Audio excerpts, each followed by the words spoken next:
কেন আপনি? আমি ইচ্ছে করে তো ভাঙি নাই, হাত থেকে পড়ে গেছে। হ্যাঁ, সেটা তো বোঝাই যাচ্ছে। এই পুরো বাড়িতে আমার মায়ের একটা চিহ্ন তো আর বাকি রাখলেন না আপনারা। শেষে একটা ছবি ছিল, সেটাও ভেঙে ফেললেন। এভাবে কেন বলতেছো বাবা? আমি ইচ্ছে করে কেন ভাঙবো বলো তো? তা আমি বুঝতেছি তো, আমি খুব ভালো করেই বুঝতেছি। আপনারা যে সব প্ল্যান করে করতেছেন না, সেটা আমি খুব ভালো করেই বুঝতেছি। প্ল্যান করে করতেছি মানে? এটা আবার কোন ধরনের ল্যাঙ্গুয়েজ? প্লিজ ইভান, রাগ করো না বাবা। হইছে, মাফ করেন। আপনারা তরদ দেখাইতে হবে না। ইভান, তুমি তোমার মায়ের সঙ্গে এভাবে কথা বলছো কেন? মা? কে মা? আপনি আমার মা? ওনাকে বলে দিয়েন যারে তারে এনে আমার মায়ের জায়গায় বসাই দিলেই সে আমার মা হয়ে যাবে।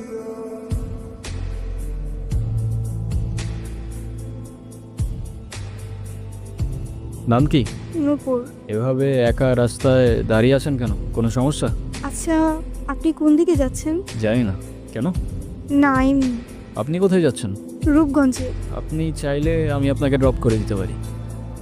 আচ্ছা, আপনি কি পালায় আসছেন নাকি? আপনার যদি এরকম মনে হয়, আপনি আমাকে নামিয়ে দিতে পারেন। আরে ধুর, কি যে বলেন না। ফাঁকা রাস্তা, একা একটা মেয়ে মানুষ, তার উপরে আবার বিয়ের সাজে। আপনাকে ধন্যবাদ বলে ছোট করব না। আপনি সত্যি আমার অনেক বড় উপকার করলেন। আচ্ছা, আপনি এখান থেকে তাহলে কোথায় যাবেন? আমার একটা ফ্রেন্ড আসবে, আপনি তাহলে যান। হ্যাঁ, ঠিক আছে, আল্লাহ হাফেজ। আপনি আবার এদিকে একা একা চলে আসছেন কেন? আপনার ফ্রেন্ড আছে নাই? আপনিও কি ফলো করতেছেন আমাকে? হ্যাঁ, আমিও ফলো করতেছি আপনাকে। নেন। সরি, আসলে আমার একদমই খেয়াল ছিল না। আপনার গাড়িতে ফেলে আসছিলাম না? Yes ma'am. আর আমাকে ডাউট করার জন্য শুক্রিয়া। হ্যালো, হ্যালো, আমি নূপুর। তোমার নাম্বার?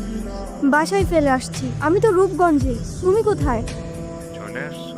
কিন্তু আমি তো রূপগঞ্জ নাই এখন। সকালে আম্মু আব্বুর সাথে কদমতলি আসছি। তোমাকে না কালকে বললাম আমি রূপগঞ্জ আসতেছি। তো আমি এখন একা কি করব এখানে? আরে আমি তো আছি, টেনশন করো না। তুমি এক কাজ করো, শ্যামপুর স্টেশনে আসো, ওইখান থেকে আমরা একসাথে বানাই দেবো। আচ্ছা, ঠিক আছে। আপনি কি আমাকে একটু শ্যামপুর স্টেশনে পৌঁছে দিতে পারবেন? ওকে, চলেন। আপনার কল আসতেছে, কলটা ধরেন। কি হলো, থামলেন কেন? আমার ক্ষুধা লাগছে, খাইতে যাব। আপনি খাবেন? না। ঠিক আছে, খাইলে আসেন, না খাইলে নাই। আচ্ছা, আপনি কি মানুষ বলুন তো? একটা মেয়ে না করলো আর সাথে সাথে তাকে রেখে চলে আসলেন? আপনি জানেন না মেয়েরা একটু লাজুক প্রকৃতির হয়? আপনি তো আরো 2-3 বার জিজ্ঞেস করতে পারতেন, তাই না? আপনার ভাগ্যটাও ভালো, আমি আপনাকে 2বার জিজ্ঞাসা করছি। তা না হলে একবারের বেশি 2বার আমি কাউকে বলি না। ঠিক আছে, তাহলে আই গেস আমাদের জার্নি এখানেই শেষ। আপনাকে রাস্তায় অনেক সময় অনেক কথা বলে ফেলছি, কিছু মনে করেন না। আরে ধুর, কি বলতেছেন? আমিই তো উল্টা আপনার ঝামেলা বাড়ানো। আরে প্যারা নেই। আচ্ছা, আপনার বয়ফ্রেন্ড কই? আসছে হয়তো। আচ্ছা, আপনার ফোনটা একটু দেন তো। শিওর। কি হয়েছে, তুমি কল ধরতেছো না কেন? আমি স্টেশনে এসে দাঁড়ায় আছি। আসলে একটা প্রবলেম দেখে বুঝছো? প্রবলেম মানে কি হয়েছে? আসলে দেখো, পাশে সব জানাইছি। আম্মু বলতেছে যে এই মেয়ের বাপ মায়ের পরিচয় দেয় নাই, সেই মেয়ের আমি করে তুলতে পারবো না। তুমি রাগ করো না, আমরা আসলে কিছু করার না। আমি অন্য বেলে কথার বাইরে যাই দেবা। এই শহরের মানুষগুলোর জন্য কান্না করে লাভ নাই। মুখটা ধুয়ে ফেলেন, আর পারলে সাথে নিজের কষ্টগুলোও মুছে ফেলেন। আচ্ছা, আমার সাথে বারবার কেন এমন করে বলতে পারেন? আচ্ছা, কি হয়েছে বলেন তো? সে যেহেতু আসে নাই, আপনি বাসায় ফিরে যান। না, আমি আর ওই বাসায় ফিরতে পারবো না, আর কখনো ফিরতে চাইও না। ফিরতে চান না মানে? ঠিক বুঝতে পারলাম না। মা বাবা হারানোর পর আমি আমার মামা বাড়িতেই বড় হই। কিরে, এত দেরি হলো যে? যাই হোক, বেতন দিছে না? মামা দিছে। তো খারাপ আছিস কে? টাকাটা দে। 500 টাকা তো বেঁচে রাখ। আর তোর মামি আসলি কোষ? আমি হাটে গেছি। হ্যাঁ, মামার একটা বদ অভ্যাস। মামা জুয়ায় আসক্ত। 3 বেলা না খেয়ে থাকলেও তার জুয়া ছাড়া এক মুহূর্ত চলতো না। আর তার জুয়ার সঙ্গী ছিল জাহাঙ্গীর। সামনে খেললে তো বাড়িঘর বন্ধ রাখতে হইব। এর থেকে তোমার আমি যেটা কইছি সেটা তোমার লেগে ভালো। টাকা পয়সা কোনো সমস্যা না, টাকা পয়সা সব আমি তোমার ম্যানেজ করে দেবো, তুমি যদি রাজি থাকো। আচ্ছা ঠিক আছে, দেহম নে, দে টাকা দে। জাহাঙ্গীর নিজের স্বার্থ উদ্ধারের জন্য সবকিছু করতে পারে। সুযোগ বুঝে আমাদের বাড়িতেও চলে আসে একদিন। মেলা কেনাকাটা করছো তো, গঞ্জে গেছিলা নাকি? হ্যাঁ মামা, গঞ্জে গেছিল? নিজের মানুষের লেগে লয়ে আছি। তাই নাকি? মামা, এই জিনিসটা আপনার জন্য। এইটাও আনছো নাকি? দাও দাও দাও। উপরে যখন কিছু গঞ্জের থেকে কেনাকাটা করছিলাম, আমার একটু করে দিতে পার না? তাই নাকি? রেখা, আজকে জাহাঙ্গীরের লগে ওর বিয়া দিন। কি কন? মাইয়াডার তো কিছুই কর নাই। কেন? ওরে করা লাগবো কেন? বেশি কথা বাড়ানো তো রেডি করে নিয়ে আসো দাও। মানতে কষ্ট হলেও সেদিন বুঝতে পারছিলাম আমার মামার কাছে আমার দামটা জোয়ার আসরের থেকে খুব বেশি কিছু না। এই কান্তা সসকে তোরে না একটা পুলায় ভালোবাসে, এই নে কল দে, ওই পুলাটারে কল দে, কল দিয়া পুলাটার সাথে পালায় আসা, তোর জীবনটা নষ্ট করিস না। রনি আমাকে সব সময় বলতো ও নাকি আমাকে অনেক ভালোবাসে, আমার জন্য সব কিছু করতে পারবে। ওর কথাগুলো শুনলে মনে হতো পৃথিবীতে অন্তত কেউ একজন আছে যে আমাকে সত্যিকারের ভালোবাসে। আর যখন কাজের দায়িত্বটা পড়লো সেই ভালোবাসা জানালা দিয়ে পালিয়ে গেল, তাই তো? সারা জীবন পাশে থেকে আমি এখন কই যাব, কি করব, কোনো কিছুই না বুঝে উঠতে পারছি না। আমি যাচ্ছিলাম একটা জায়গায়, আপনি চাইলে আমার সাথে যেতে পারেন। কোথায়? ভব নদীর 13 পারে। এটা আবার কোথায়? সেটা আমিও জানি না, চলেন খুঁজে দেখি। কি এখনো মন খারাপ? না। কি হলো? কি বলছিস? এখন উপায়? কি আর হবে, আমাদের আর ভব নদীর 13 পার যাওয়া হইলো না। আরে ধুর, মজা করো না তো। এখন কি করব সেটা বলো।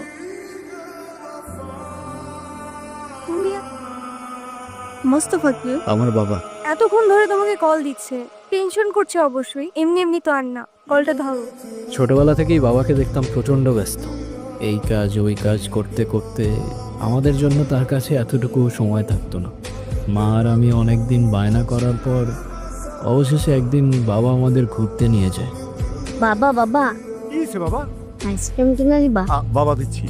আচ্ছা তুমি গিয়ে এখন রোহানের ফাইলটা চেক করো তো। বাবা বাবা আইসক্রিম কিনে দাও না। আরে কি সমস্যা কি? তুমি দাঁড়ায় আছো কেন? ছেলেটা আইসক্রিম চাচ্ছে, কিনে দিতে পারো না? দেখছো আমি একটা ঝামেলায় আছি। আইসক্রিম খেতেই হবে। আচ্ছা ঠিক আছে, দাঁড়াও, আমি যাবো আর হবে, এখান থেকে নড়বে না, ঠিক আছে?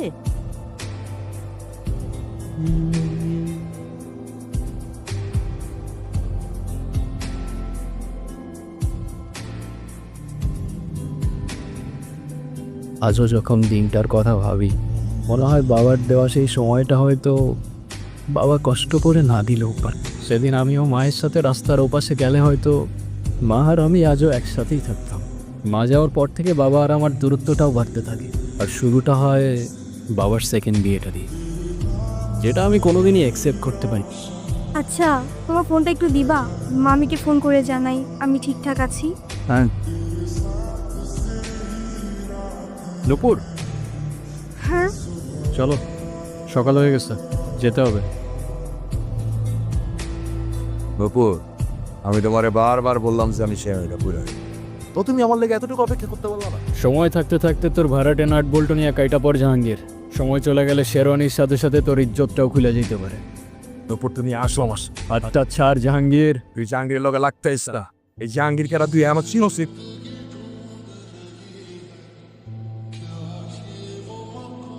তোর মতো জাহাঙ্গীর প্রত্যেকটা গলির মোড়ে জঞ্জালের মতো পড়ে থাকে, চেনার প্রয়োজনই মনে করি। সুইটা নামা, সুইটা নামা।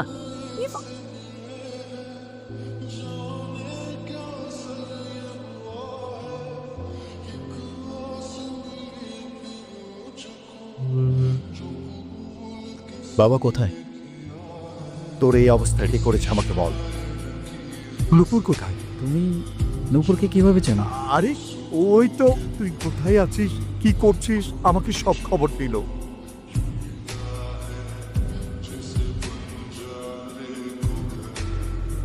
এখন বল, তোর গায়ে কে হাত দিছে? খালি একবার বল, বাকিটা আমি দেখছি।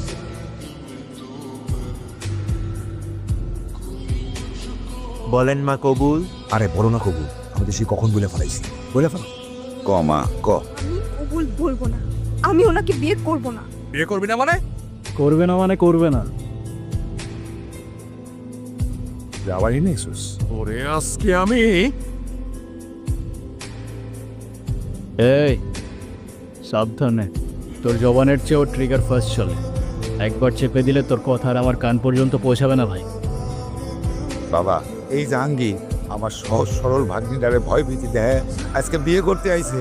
তোমরা আইছো, খুব ভালো হয়েছে। আমারে বাঁচাও বাবা, আমারে বাঁচাও। বাসাই তুই আমার লোকে পটি দিতেছোস? তোর ভাগ্নির সাথে বিয়ে দেওয়ার কথা বলে তুই আমার কাছ থেকে 1.5 লাখ টাকা নিছোস। এর আগে কত টাকা নিছোস কি মনে আছে? টাকা এখন তোর ভাগ্নির লোক আমার বিয়া দিবি আর নাহলে টাকা দিবি, কি করবি ক? জি মামা, তোমার কি এতটুকু লজ্জা করে না? ছোটবেলা থেকে তোমাদেরকে আমি আমার বাবা মার জায়গায় দেখতাম, আর সেই দুই একটা মানুষ এতটা স্বার্থপর হয় কিবা? আপনার নিজের মেয়ে হলে এটা করতে পারতেন? যেই মানুষটা আপনাদের জন্য এত কষ্ট করতো, তার পরিশ্রমের সব টাকা আপনার হাতে তুলে দিত, সেই মানুষটাকে আপনারা টাকার জন্য বিক্রি করে দিচ্ছিলেন। পারেনও আপনারা।